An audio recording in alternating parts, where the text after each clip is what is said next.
Anaponya kila kitu. Anaponya kila kitu. Anaponya kila kitu. Yeye ameinuliwa juu. Ameinuliwa juu. Ameinuliwa juu. Juu zenye yote. Yeye ponyaji. Ameinuliwa juu. Ameinuliwa juu. Juu sana.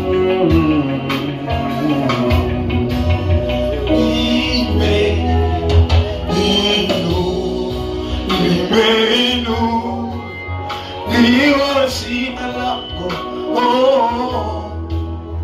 kama vile jana nina nguvu leo milele.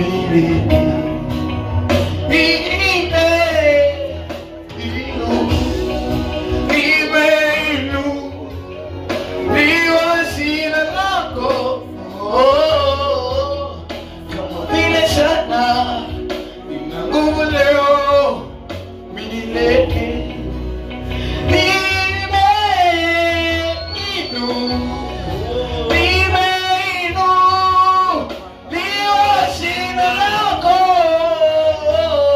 kama vile jana nina nguvu leo milele.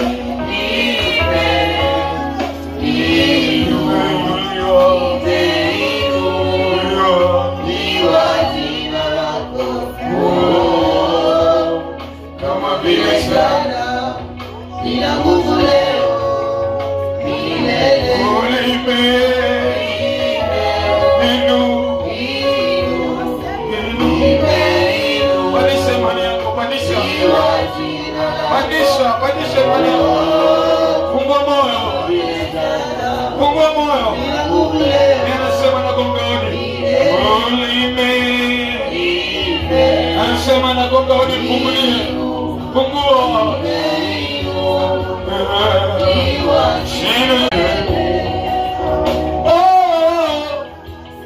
Kama vile sana nina nguvu leo milele. Kama vile sana nina nguvu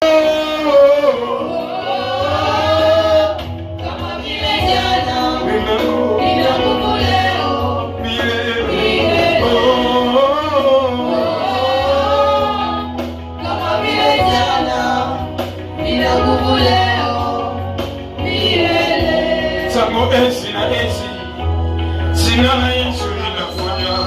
Tangu enzi na enzi sina Yesu leo.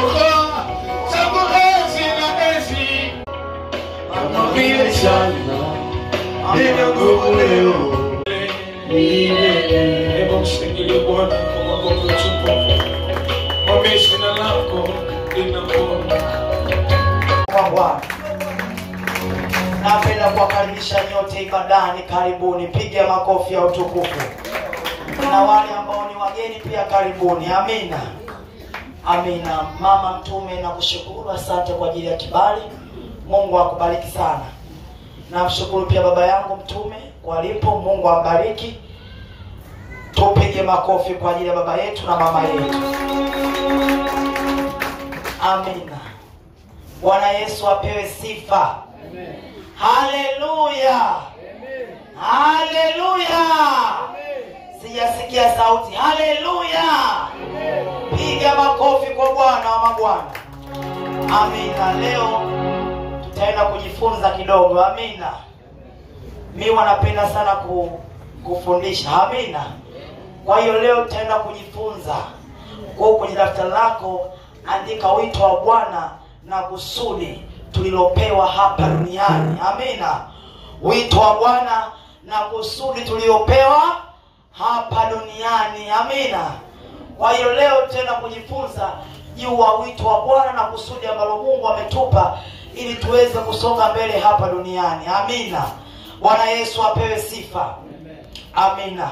Basi moja kwa moja tufungue kitabu cha Isaya sura ya 61 mstari wa kwanza tukiona juu ya wito. Amina. Kwanza wito ni nini? Wito ni kusudi.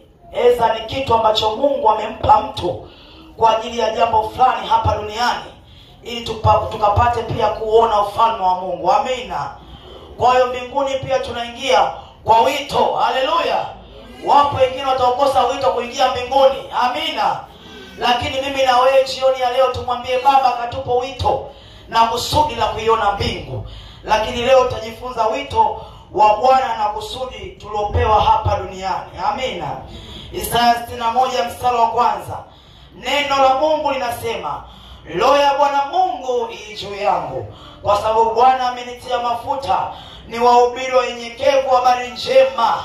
Amenituma ili kuwaganga waliovunjika moyo, kuwatangazia mateka uhuru wao, na hao waliofungwa habari za kufunguliwa kwao. Haleluya. Wito wa kwanza ambao Mungu amekuita, kwanza Mungu alikuhurumia. Haleluya. Pia pili akakuokoa kutoka katika mikono ya adui, akuchomoa katika mikono ya mateka huko duniani. Tulikuwa tupo katika hali ya kufa, hali ya mauti, lakini Baba akatuhurumia, akatutoa katika hali ya mauti, hata akatuokoa, akatuleta nyuani mwa Bwana. Kisha baada ya hapo Baba wa mbinguni akatulea, akatupa maziwa, haleluya, na asali mbele zake. Tukamaliza hapo pia Bwana akatubatiza kwa maji, haleluya, lakini pia akatubatiza kwa moto, ambapo ni kwa Roho Mtakatifu. Haleluya. Ili nini? Waganga waliovunjika mioyo, haleluya, uwainue watu ambao wamefungwa. Haleluya. Kwa hiyo kumchukua mmoja kumleta kwa Yesu sio ni wajibu wa mchungaji tu, haleluya, wala sio wajibu wa askofu tu, wala sio wajibu wa serenida tu, bali ni kwa yule ambaye Mungu amemuita hekaluni. Haleluya. Kwa hiyo wewe Mungu amekupa wito, ule wito ambao Mungu amekupa ndani yako akakuokoa, na wewe pia unatakiwa utangaze habari njema, ule wito ndugu zako waujue. Haleluya. Bwana Yesu apewe sifa. Ndio maana akasema, Roho ya Bwana Mungu ii juu yangu. Kwa hiyo wote hapa tulipo tuna Roho wa Mungu juu yetu. Kwa hiyo inatupasa tutangaze habari za Yesu. Haleluya. Kwa hiyo kila mmoja aliyeita na Bwana ana kila sababu ya kutangaza habari ya Yesu popote. Haleluya. Mchungaji ana hesabu yake siku ya mwisho, lakini pia na wewe muumini unakuwa na hesabu yako. Umewaleta wangapi kwa Yesu? Amina. Kwa jua ya kwamba hili ni jukumu letu sote. Haleluya. Bwana Yesu apewe sifa. Haleluya. Wengi wenu ambao tumetoa mafuta, si ndio? Sio mafuta ya uchungaji, ya Roho Mtakatifu. Kwa hiyo Roho ya Mungu ipo juu yako. Mungu anamtumia yeyote amtakaye wakati wowote. Haleluya. Sio mchungaji tu au sio askofu tu. Mungu anamtumia yeyote kwa wakati wowote. Haleluya. Kwa hiyo wewe pia una mamlaka ya kwenda kuwatangazia wengine habari njema. Kuna watu ambao wamevunjika mioyo. Mungu anasema amekupa mamlaka kwenda kuwainua watu ambao wamevunjika nini? Mioyo. Haleluya. Kwa hiyo tusiishi maisha kujidharau, kwa sababu Mungu amesema Roho ya Bwana Mungu ii juu yetu. Kwa hiyo wito wa kwanza, unatakiwa kwanza wewe ujitazame. Mbona mimi Mungu amenileta hekaluni? Hebu na mimi pia natangazia wengine habari njema wamjue Mungu. Haleluya. Huo ndio wito wako ambao Mungu amekuletea hapa duniani. Bwana asifiwe. Hebu tazama mataifa kwa wanapotembea sasa hivi, hawamjui Mungu, si ndio? Lakini wewe Mungu amekuleta hapa ili umtafute na mwingine ambaye amepotea, ambaye hajiwezi, ambaye ni mgonjwa. Amina. Bwana Yesu apewe sifa. Lakini kusoma mstari wa pili nasema kutangaza mwaka uliokubaliwa. Haleluya. Kwa hiyo mwaka huu inakupasa wewe uliyeitwa na Bwana utangaze ni mwaka uliokubaliwa na Bwana. Haleluya. Uwatangazie watu huu ni mwaka kubarikiwa kwako. Huu ni mwaka kupokea mtoto. Huu ni mwaka kupokea ndoa. Huu ni mwaka kupokea utajiri. Uwatangazie watu waliofungwa huko duniani. Haleluya. Huu ni mwezi wa 11. Kuna matukio mengi yanatokea. Kuna wagonjwa wengi wanaumwa. Ndio watakuwa sawa, wewe mtumishi wa Mungu amekupa wito, utangaze wito wa Bwana. Uambie mgonjwa inuka, kwa maana huu mwaka Bwana amesema ni mwaka kubaliwa na wewe. Kwa hiyo magonjwa ni mwisho kwako. Haleluya. Hebu tangaza mwaka wako ambao Mungu amekupa kibali. Usikae kimya. lazima upite huku na huku, mwana wa Mungu, ukiwaambia jamani, Yesu anaponya na Bwana amesema huu ni mwaka uliokubaliwa. Kwa hiyo njoo kwa Yesu, Mungu ataponya magonjwa yako, ataondoa huzuni yako, atakupa afya. Haleluya. Bwana Yesu apewe sifa. Jana nilipita nyumba moja. Amina. Ile nyumba nimekuta ni nyumba ina watu wengi. Amina. Lakini nikiangalia wale watu ambao wanaishi mule ndani, nikiangalia watu kama 3 ni wajawazito. Haleluya. Nikamwambia sasa, nikwambie mwana wa Mungu, mimi nimekuja kumhudumia mtu mmoja, lakini natamani wahudumie wote. Natangaza huu ni mwaka kujifungua kwako mtoto aliye mwema. Haleluya. Bwana apewe sifa. Wakasema wewe ni nani? Nikamwambia mimi ni mtumishi. Amina. Nikawahudumia, nikamwaga upako. Leo ananiuliza mtumishi, wanasema uje tena. Haleluya. Hebu tangaza mwaka uliokubaliwa ili Mungu nawe akubali katika maisha yako. Haleluya. Tangaza mwaka uliokubaliwa ili Mungu naye kukubali katika mambo ambayo unahitaji. Amina. Yamkini kuna mambo ambayo unahitaji Mungu akufanyie, lakini kama Mungu hajakufanyia, hebu tengeneza njia na Mungu. Haleluya. Sasa walokole wengi tunataka tufanywe sisi tu na Bwana. Yaani ufanywe wewe tu, lakini ya Mungu yafanye. Hapana. Mungu anasema tangaza mwaka uliokubaliwa. Mwezi wa 11 kuna matukio mengi yanatokea, watu wasomjua Mungu anakufa. Haleluya. Hebu watangazie huu ni mwaka wa kuinuka tena kwako. Haleluya. Bwana Yesu apewe sifa. Amina. Basi tufungue Luka pia sura ya 10 mstari wa 1. Kitabu cha Injili Luka sura ya 10 mstari wa 1. Amina. Neno la Mungu linasema, basi baada ya hayo Bwana aliweka na wengine 70, akawatuma wawili wamtangulie kwenda kila mji na kila mahali alipokusudia kwenda mwenyewe. Haleluya. Bwana aliwatuma watu wawili wamtangulie waende kila mahali. Wapi? Mstari wa 2 akawaambia, mavuno ni mengi lakini watenda kazi ni wachache. Basi mwombeni Bwana wa mavuno apeleke watenda kazi katika mavuno yake. Enendeni, angalieni na watuma kama wanakondoo kati ya mbwa mwitu. Haleluya. Bwana leo anakutuma kama mwanakondoo katikati ya mbwa mwitu. Kwa hiyo haikupasi wewe kuogopa kwamba jirani yangu ataniona, kwamba ndugu yangu atajua kama mimi nimeokoka. Bwana amekutuma ukawatangazie wengine habari njema, mwaka uliokubaliwa. Haleluya. Akasema mavuno ni mengi, watenda kazi ni wachache. Inatupasa tufanye kazi kwa bidii ili Mungu pia na sisi afanye ya kwetu. Haleluya. Kuna muda pia ukaona mambo yaendi, kumbe kuna mahali umejikanyaga. Amina. Kuna changamoto nilikuwa napita nayo, nikamwambia Bwana, hiki ni kitu gani? Kumbe kuna mahali sijampendeza Bwana. Haleluya. Kwa hiyo kuna vitu kama unapita navyo, lakini kumbe wewe utakufanya wito wa Bwana. Haleluya. Mungu amekupa kipaji cha kuimba, uimbi. Mungu amekupa kipaji cha kuleta watu, auleti. Mungu amekupa kipaji cha kuhubiri, ahubiri. Mungu amekupa kipaji cha kuponya washa, ufanye.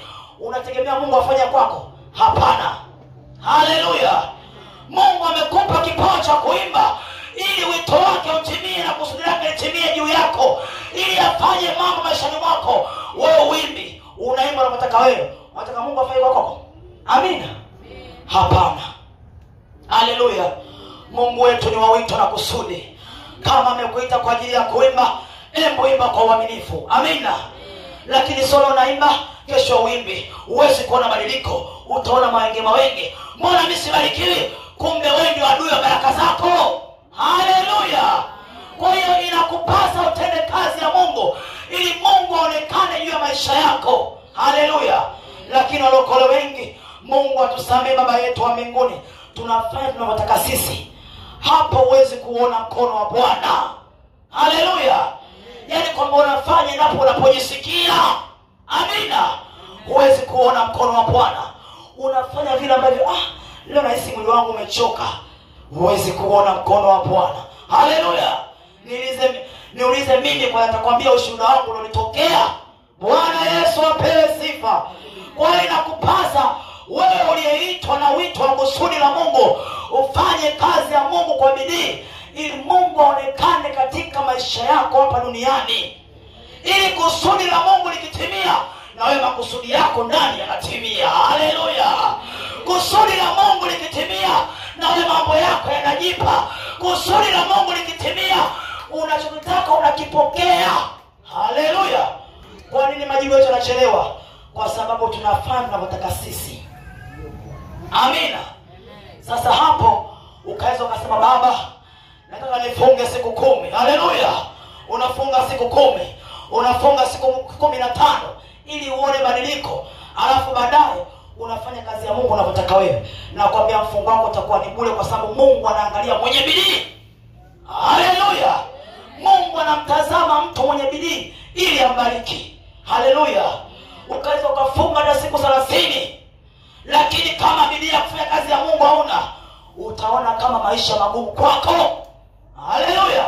Mimi amenikuta. Amina. Nilikuwa nafanya, yani kuna kipindi fulani, kuna hali fulani ilinishika.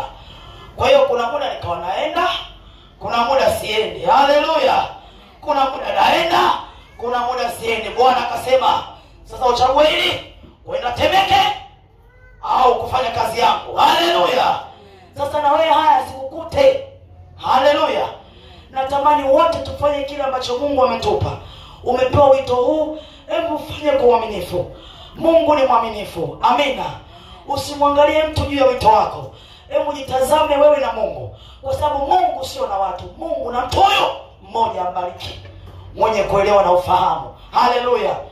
Bwana Yesu asifiwe. Ndio maana 10 anasema mavuno ni mengi, watenda kazi ni wachache. Kwa hiyo yamkini Mungu ameweka vipawa vingi hapa kanisani, lakini jinsi ya kutumia kile kipawa unatumia kwa vile uchache wako, kwamba leo unakuja, kesho hauji. Haleluya. Kwa hiyo inakupasa kufanya kazi ya Mungu kwa bidii, ili uone mkono wa Mungu ukifungua maisha yako. Amina. Piga makofi ya shangwe. Mbona mmepoza? Neno la leo ni gumu. Amina. Lakini mstari wa 3 anasema, enendeni, angalieni, na watuma kama wanakondoo kati ya mbwa mwitu. Msichukue mfuko wala mkoba wala viatu, wala msimwamkie mtu njiani. Na nyumba yote mtakayoingia semeni kwanza, amani iwemo nyumbani humu. Na ikiwamo mwana wa amani, amani yenu itamkalia. La hayumo, amani yenu itarudi kwenu. Basi kaeni katika nyumba hiyo hiyo, mkila na kunywa vya kwao, maana mtenda kazi amestahili kupewa ujira wake. Haleluya. Kwa hiyo ukifanya kazi ya Bwana kwa bidii, ukifanya wito wa Mungu kwa bidii, kuna ujira Mungu amesema unastahili kupewa. Amina. Ukiona ujira wako hujapewa, basi jua kwamba kuna kazi ya Mungu hujaifanya kwa bidii. Amina. Ukiwa hujapokea tarajio la moyo wako, basi jua kwamba kazi ya Mungu hujaifanya kwa bidii. Kwa hiyo ili tupokee ujira, inatupasa tufanye wito wetu na kusudi ambalo Mungu ametupa kwa bidii. Haleluya. Wewe umepewa ashazi, fanya kwa bidii. Mungu ataonekana kupitia uashazi wako. Amina. Na Mungu jinsi alivyoona Mungu, yaani Mungu anapenda, mama anasema anapenda kumtumia mtu mnyonge. Amina. Yaani kile ambacho kimepondeka kile ndio Mungu anakitumia. Amina. Kwa hiyo ukaweza kujua hivyo jinsi ulivyo, lakini Mungu anakutazama katika hicho la kipekee sana. Amina. Na wewe pia ukaweza kujua, mbona mimi naona kama na uovu mwingi sana, lakini Mungu pia waovu anawapenda, ila ule uovu na upendi. Amina. Wote ni wa kwake. Amina. Kwa hiyo inatupasa tufanye kazi ya Mungu kwa bidii ili tupokee nini? Ujira. Kwa hiyo ukiona utumishi wako unaenda ujira upo, basi tazama jinsi unavyotumika. Amina. Kama unatumika leo unapotaka wewe, huwezi kuona. Amina. Yaani uone ukweli. Mungu anasema mwenye bidii ya kumtafuta ndio atakayemuona Mungu. Kwa hiyo inakupasa wewe uweke bidii katika ngazi ya kumtafuta Mungu katika namna yote. Amina. Lakini pia Mungu atusaidie, kwa sababu kuna muda mwingine unakuta changamoto ambayo unapita nayo inakurudisha nyuma katika namna fulani. lakini usiogope. Weka bidii kwenye kazi ya Mungu ili Mungu aonekane kwako. Amina. Amina. Basi anasema mstari wa 8 wa 7, basi kaeni katika nyumba hiyo hiyo mkila na kunywa vya kwao, maana mtendakazi anastahili kupewa jina lake. Msihame kutoka nyumba hii kwenda nyumba hii. Haleluya. Kwa hiyo inatupasa tufanye kazi ya Mungu kwa bidii. Hapa Mungu anazungumzia namna ya kufanya mwingine amjue Kristo. Tuseme kama namna ya mavuno. Amina. Kwa hiyo Mungu wetu ni mwaminifu, atusaidie sehemu hii tuwalete wengine kwa Yesu, kwa sababu huo ndo wito mkuu ambao Mungu ametupa sisi hapa duniani. Yaani useme kwamba hii kazi ya askofu, hiyo kazi sio ya askofu. Hiyo kazi ni ya kila mtu ambaye amemjua Mungu. Amina. Kwa hiyo tena kuulizwa roho ngapi zimepona kwa ajili yako, utajibu mbele za Bwana. Amina. Kwa hiyo mchungaji atakuwa na hesabu yake la kundi, lakini wewe utakuwa na hesabu yako ya roho yako. Haleluya. Kwa hiyo inakupasa usimamishe mtu mmoja ndani ya kanisa ili Mungu akupe ujira. Haleluya. Bwana Yesu apewe sifa. Amina. Mbarikiwe sana. Tuingie Isaya sura ya 55 mstari wa 5. Tukaone Mungu anasema nini pia juu ya hilo, juu ya wito na kusudi. Amina. Amina. Isaya sura ya 55 mstari wa 5. Neno la Mungu linasema,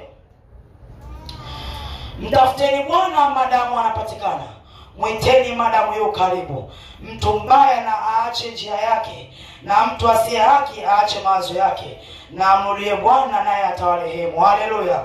Mungu anasema mtafuteni Bwana. Tunamtafutaje Bwana? Katika njia ya kutenda kazi. Unapofanya kazi ya Mungu kwa bidii, ndipo unatafuta uso wa Mungu uonekane juu ya maisha yako. Kwa hiyo ili wito na kusudi la Mungu litimie ndani yako, inakupasa ufanye kazi ya Mungu kwa bidii ili Mungu aonekane juu ya maisha yako. Haleluya. Bwana Yesu apewe sifa. Haleluya. Kwa hiyo Mungu wetu ni mwaminifu. Kama ni askofu, tenda kazi, Mungu ataonekana juu ya askofu wako. Kama mchungaji, piga kazi, Mungu ataonekana pia kwenye uchungaji wako. Mungu wetu ni mwaminifu. Yeye anasema mtendakazi anastahili ujira. Kwa hata mimi pia jana Mungu nilimuona akinipa ujira kweli nilipopita. Haleluya. Kwa hiyo ukifanya kazi ya Mungu kwa bidii, naye Mungu anayafanya kwako. Hebu tamani mwaka kabla hujaisha, umwambie Mungu natamani roho moja ipone. Lakini hiyo roho moja itakaposimama pale, mimi ndio nimeileta ile roho kwa ajili ya wewe baba yangu utukuzwe. Amina. Katika mwisho wa mwaka kuna mambo pia Mungu anayaangalia. Kuna siku ambayo alizungumza kama mnakumbuka. Yaani kama huko mwisho wa mwaka kuna ripoti ya mwaka mzima juu ya utumishi wako. Umefanya nini mbele za Mungu? Amina. Kwa hiyo hapo lazima utafakari. Kama mimi mchungaji pia nitafakari. Je, mwaka huu mzima kuna roho ngapi ambazo zimepona kwa ajili yangu? Nikiona hapo hakuna roho iliyopona, basi ujira hakuna. Amina. Ila kama kuna roho ndani ya mwaka zimepona kwa ajili yako, basi Mungu anatukuzwa kule mbinguni, unapewa ujira na Bwana wa mbinguni. Haleluya. Piga makofi ya utukufu kwa Bwana. Kwa mimi naomba leo tuishie hapo. Amina. Mungu wetu ni mwaminifu, baba yetu ni mwema. Tuko tunajifunza juu ya kusudi na wito ambao Mungu ametupa hapa duniani. Kwa kila mtu Mungu amempa wito wake. Na sio nikasema kwamba kuna karama ambazo Mungu ametupa zinatofautiana kulingana na wito ambao Mungu amekupa.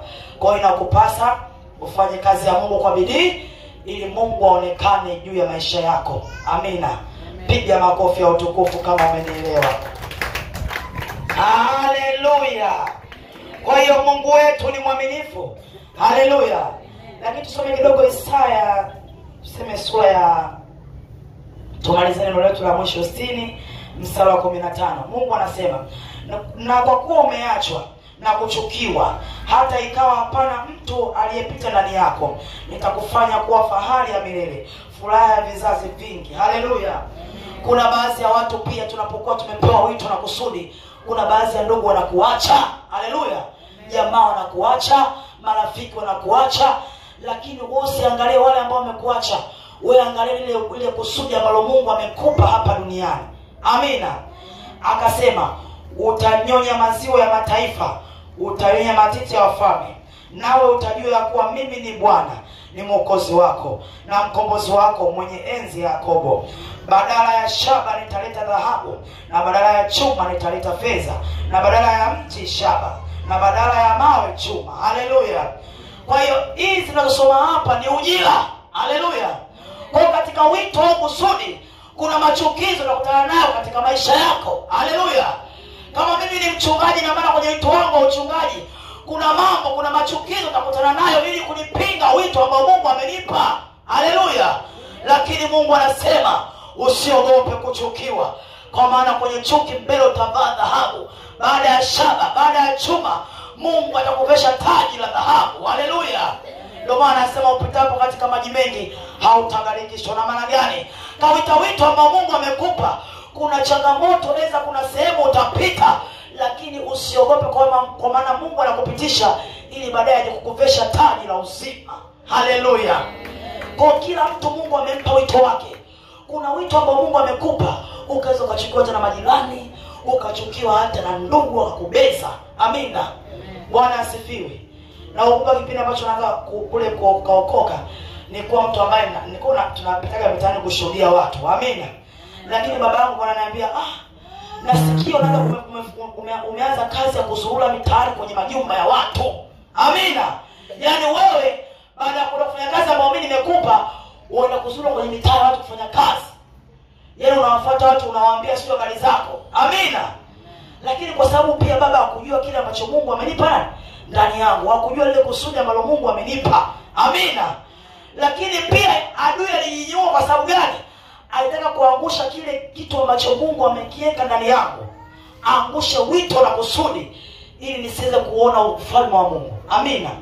Lakini kakaza kumpenda Mungu, hatimaye leo wanashangilia wokovu wangu nyumbani. Haleluya. Na wewe pia hebu tamani familia yako ishangilie wokovu wako. Haleluya. Kuna siku akaniambia neno moja sana, nilimshukuru Mungu siku ile madhabahuni. Akaniambia mwanangu, akanipigia simu, afu haikuwa kawaida ile simu kwa muda ule kuingia. Akaniambia mwanangu, najisikia fahari kuona wewe umemjua Mungu. Yaani kupitia wewe sisi huku tunapona. Haleluya. Kwa hiyo hebu tamani Mungu abadilishe kitu katika familia yako pia. Mimi hakuna mzee wangu mimi anielewi kabisa. Amina. Kwa sababu nilipookoka nilikuwa bado binti, sijaolewa. Kwa hiyo nilikuwa nikienda kwenye ibada, anajua napitia sehemu zangu mwenyewe maalum. Haleluya. Kwa hiyo nilikuwa nikitoka kwenye ibada, nifika nipo nyumbani. Nikitoka kwenye ibada nazunguka kuombea watu. Naombea watu, lakini kwa sababu baba hajapata neema ya wokovu, kwa hiyo hakujua kile ambacho Mungu amekiweka ndani yangu, wala hakujua wito ambao Mungu amenipa. Amina. Lakini wewe ambao unajua wito ambao Mungu amekupa, hebu simamia kile ambacho Mungu amekupa ili kupitia kile pia ndugu zetu wapone. Amina. Haleluya. Juzi nikamwambia mdogo wangu, kama hujanisikiliza ninachokwambia, ukaweza ukajikuta unaangalia kukosa maarifa. Amina. Niko macho kanisani, yeye anasema nenda kwenye vikoba. Amina. Njoo hapa, mimi nenda kwenye shughuli. Haleluya. Nikamwambia sasa siku ya siku utaamka kwenye shughuli kwa shughuli za watu. Kwa sababu gani? Utakusikiliza wito ambao mimi nakuitia. Amina. Haka pia singana na umo usiku sana, niombe nasikia moyo unaenda mbio. Haleluya. Nikamwambia sio kanisani, pambana. Bwana Yesu apewe sifa. Nilipomwombea tu mmoja alikuja hapa. Amina. Kwa hiyo Mungu ni mwaminifu. Yamkini Mungu amekuandaa wewe katika familia yako ili usaidie wengine. Yamkini sio ndugu zako tu, hata ndugu ambao wengine wajui. Kwa sababu anasi pia tunasaidia familia ambazo hatuzijui, si ndio? Kwa hiyo inakupasa kile ambacho Mungu amekupa tukifanyie kazi. Kwa hiyo kuchukiwa ni hali ya kawaida, kuachwa ni hali ya kawaida. Ukaweza ukatoa mchungaji leo na pia ndugu zako hakuacha, kukutenga, usiogope. Haleluya. Kwa sababu ya kile ambacho Mungu amekiweka ndani cha wito. Ukaweza ukatoa mtumishi, lakini kuna baadhi ya ndugu wakakutenga, ili usiliogope. Kwa sababu unapotengwa na maana Mungu anakukumbatia. Tena unapotenga na maana Mungu anazidi kukuongezea ulinzi katika maisha yako.